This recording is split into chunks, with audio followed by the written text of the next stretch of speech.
Assalamu alaikum students. Today the topic is QR codes. So QR code basically QR stands for quick response, and in QR code we can store a lot of information, and this information can only be found by someone who will scan it.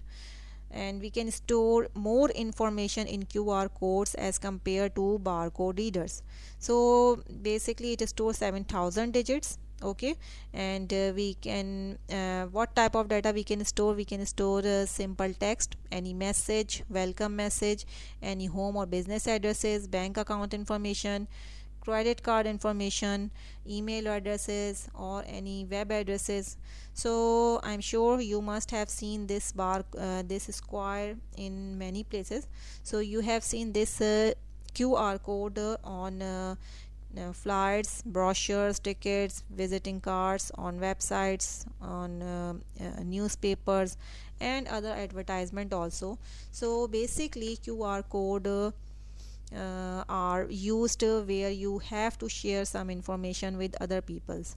So now question maybe pop up in your mind that when we have to share information, then why don't we give it directly to that person? Why we store information in QR code, and then that person will get information?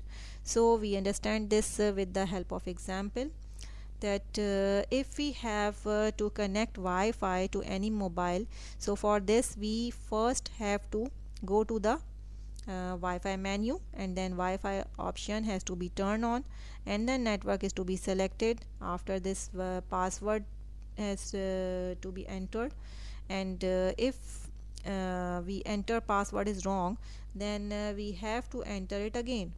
And if we want to do the same process through QR code, so basically I made QR code of Wi-Fi name and password, and now whoever needs the password, Wi-Fi password, just what he will do, he will scan through his mobile, and then automatically mobile will connect it with the Wi-Fi.